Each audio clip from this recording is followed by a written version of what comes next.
Bonjour à tous, c'est Gilles Mancillon. Je venais venir à vous aujourd'hui brièvement pour offrir un oracle, pour essayer de discuter un petit peu des énergies de la journée, voir ce que le monde spirituel comment peut nous guider. Et puis après, je vais tirer quelques cartes pour cette nouvelle lune, cette pleine lune en Capricorne qui arrive là, dans les 2 jours à venir. Alors je voulais faire une vidéo sur la philosophie de manière assez générale, parce que dans les 6 derniers mois j'ai un peu revu tous les courants philosophiques qui ont pu être exprimés sur Terre. Il y a des choses extrêmement intéressantes. Moi, ça serait beaucoup plus facile d'en parler dans un livre parce que de la sagesse de manière générale ça n'a pas vraiment ça dépend des situations, ça dépend du niveau de conscience, ça dépend du moment, ça dépend de beaucoup de choses. Et donc on va voir pour aujourd'hui. Pour aujourd'hui, la plus haute sagesse qu'on peut recevoir, c'est les limitations. C'est d'arrêter d'accepter les limitations que l'on a, en comprenant les limitations que l'on a. Au plus on les accepte, au plus ceux-ci peuvent se dissoudre. Et donc c'est vraiment important de comprendre pourquoi on a créé ces limitations. Il y a beaucoup de limitations qui sont naturelles, mais il y a aussi des limitations qu'on a nous-mêmes créées. On n'a pas tous les mêmes limitations. Et donc c'est à nous d'essayer de passer par-dessus ces limitations pour comprendre la destinée, c'est-à-dire arriver à se libérer, arriver à accepter le potentiel de libération, le potentiel d'être sur notre voie sans avoir aucun doute sur ce fait. C'est-à-dire qu'une fois et à ce moment-là, les limitations se dégagent progressivement. Ce que l'on doit faire, c'est notre maître guide. C'est vraiment connecter avec notre maître guide, connecter avec l'énergie de ce mentor. On a tous un maître guide qui est le guide de la voie spirituelle. Et donc c'est vraiment un guide de sagesse qui est là pour nous aider à nous intégrer avec notre présence je suis et avec tous les éléments, disons, qui sont très particuliers à nous, de notre âme. Nos guides sont là justement pour nous aider. Et donc c'est important de pouvoir les appeler, savoir qu'on peut avoir confiance en nos guides et suivre leurs conseils. Et le message général pour la journée, c'est le karma. C'est-à-dire il faut comprendre la loi du karma, c'est une loi qui est bienveillante. C'est-à-dire c'est une loi qui doit nous apprendre de nos erreurs.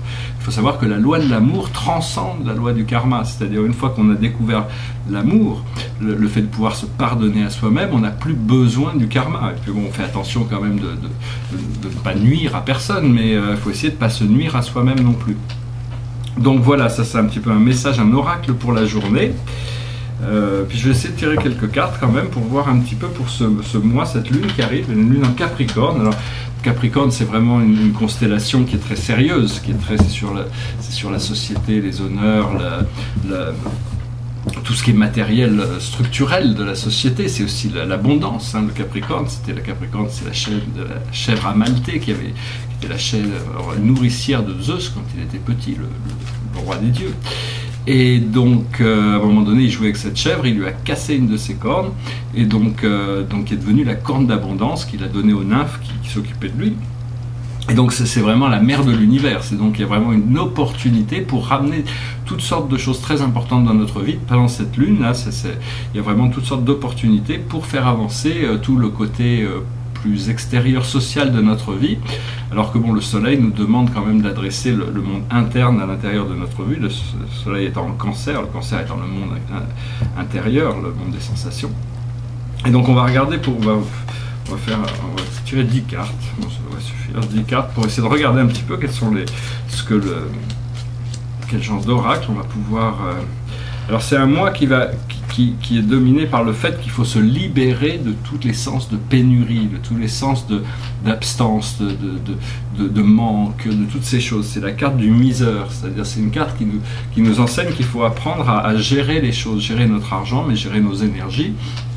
Et au plus on peut créer des fluides, au plus nos flots d'énergie sont fluides, au plus ces choses, les énergies, qu'elles soient matérielles ou spirituelles, rentrent et sortent naturellement. Il faut essayer de débloquer les blocages pour pouvoir activer cette abondance à l'intérieur de nous.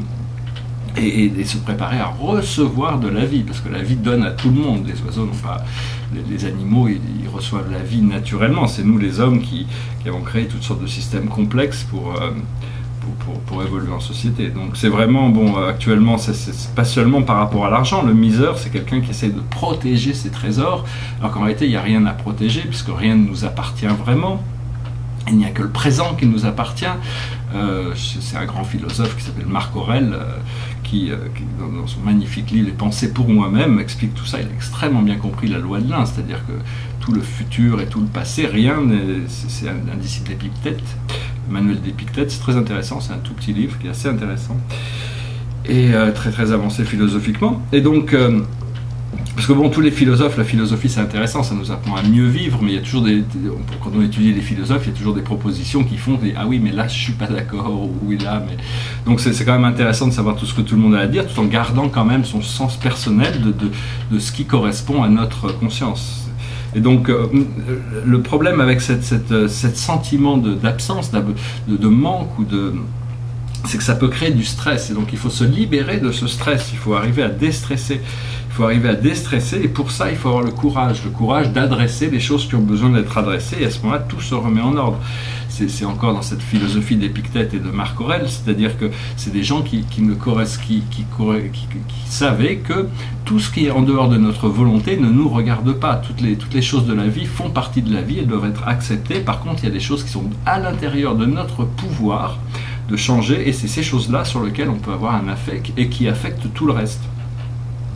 Ce qui vient pour influencer la situation, disons, c'est la comparaison, c'est-à-dire pouvoir arriver à comprendre les différents états, le haut et le bas, de savoir ce qu'on veut pas aussi, parce que c'est important de pouvoir s'autodéterminer, de faire un choix clair par rapport au choix de la joie, du bonheur, de la liberté, de l'abondance. Toutes ces choses-là doivent être intégrées, et au plus on peut les sentir, au plus on peut les ressentir, au plus on peut savoir qu'on mérite, qu'il n'y a aucune raison qu'on ne puisse pas mériter d'être libre et heureux et en bonne santé.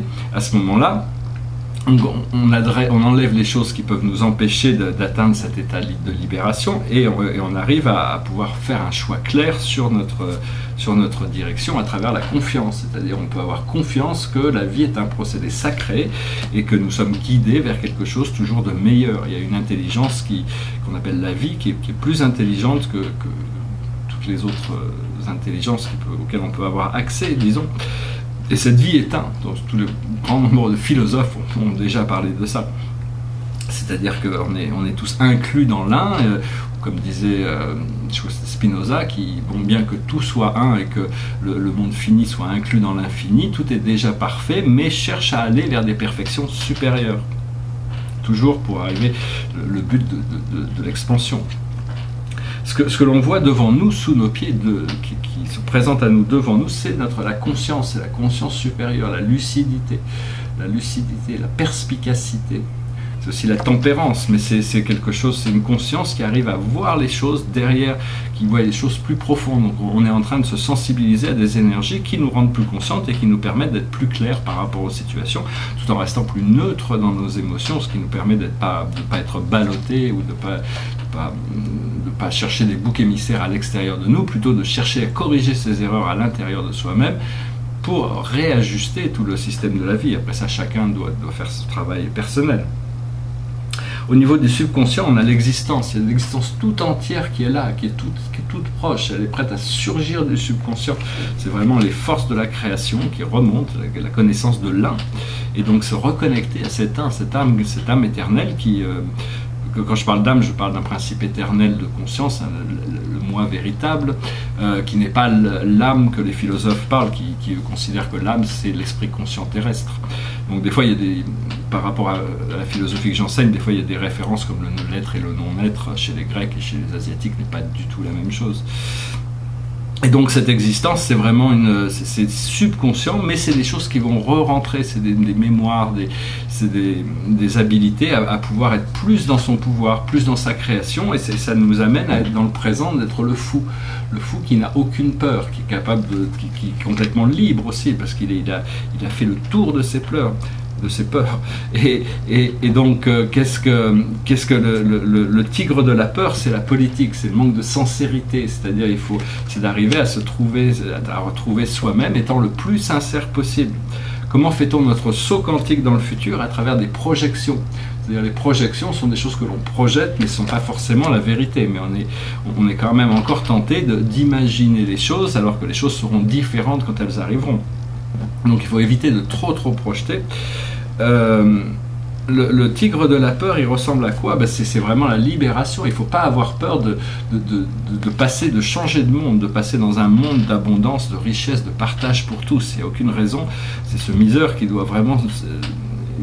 Qui a besoin de se libérer, donc activer cette richesse, cette abondance, ce partage, tout en sachant qu'on n'est qu'une seule et même grande famille. Comme le suspectait déjà l'empereur romain Marc Aurèle, qui est un grand philosophe que je viens de découvrir, je ne connaissais pas.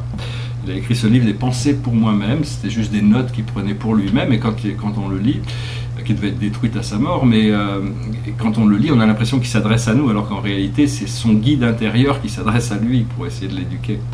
Et donc, là où on va, notre cœur va aller à travers cette libération de ces anciennes peurs, c'est au soleil, c'est à l'innocence. C'est-à-dire, il ne faut pas sortir de l'innocence. Toutes les premières pensées sont toujours intègres, toujours pures. Il faut savoir qu'il n'y a pas de... C'est jusqu'après les calculs qui font qu'on peut en sortir, mais on peut rester dans cet état d'innocence, rester dans cet état de luminosité qui nous permet d'enlever les contrastes qui pouvaient toutes les choses qui pouvaient empêcher ce bonheur d'avoir l'expérience de ce sens du bonheur et ce sens de la connexion, d'être bien dans le présent sans avoir besoin de projeter. Ce qui arrive immédiatement dans le futur immédiat, c'est une percée, c'est un breakthrough. Donc c'est vraiment la percée, c'est quelque chose qui va percer. C'est un petit peu comme quand la chenille, elle sort elle est devenue un cocon, et puis tout d'un coup le papillon a besoin de casser la chrysalide pour arriver à étendre ses ailes et puis s'envoler, quoi. Donc c'est vraiment, on ne sait pas vraiment exactement comment, quand, mais on sait qu'il y a quelque chose qui va vraiment transformer tout ça d'un seul coup, et donc on doit se préparer pour être le plus ouvert possible à ce que la vie nous prépare.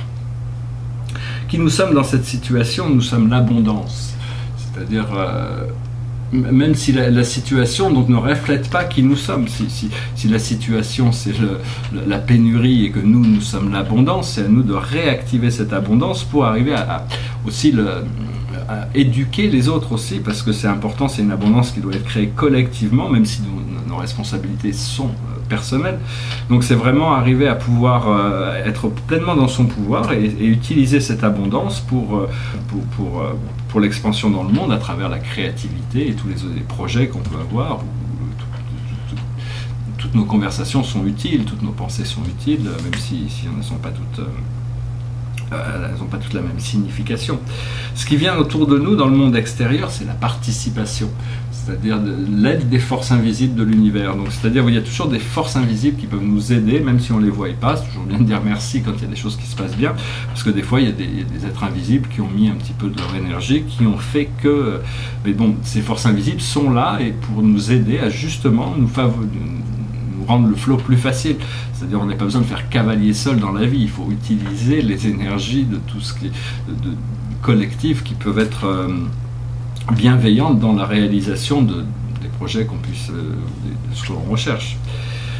Émotionnellement, nous sommes encore dans le conditionnement, c'est-à-dire il faut encore se libérer de certaines chaînes qui nous enchaînent à cette machine qu'on appelle le temps et l'espace, la réalité terrestre, qui est un peu comme la caverne de Platon, où on est dans notre caverne et on a oublié cette liberté. Le lion, il est libre, il est fort, il n'est pas un mouton.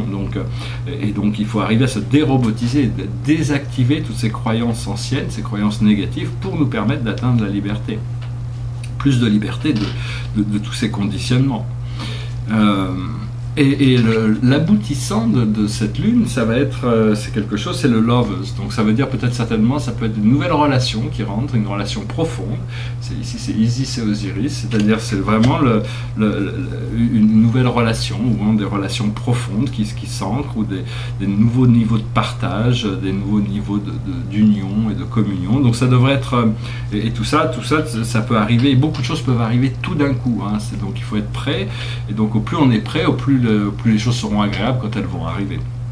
Voilà, j'espère que cette lecture a été intéressante pour vous. Vous passerez une excellente pleine lune, et puis avec tout ce qui va suivre, de toute manière, hein, il faut vraiment chercher à savoir qu'est-ce qui nous apporte le plus de bien, toujours se diriger vers la plus haute option, même si on n'a pas toujours, il faut avoir confiance de savoir qu'il y a des ressources invisibles et que l'univers peut toujours il y a toujours des tas de choses qui peuvent se passer, mais il faut y croire un petit peu, parce que sinon on est trop bloqué dans des schémas répétitifs. Donc c'est vraiment important d'utiliser ça pour vraiment se préparer à recevoir. Ça devrait être une lune importante et donc ça devrait être des moments agréables. J'espère que vous en profitez au maximum. Je vous souhaite une excellente journée. Je vous remercie pour tout et je vous dis à bientôt. Namasté.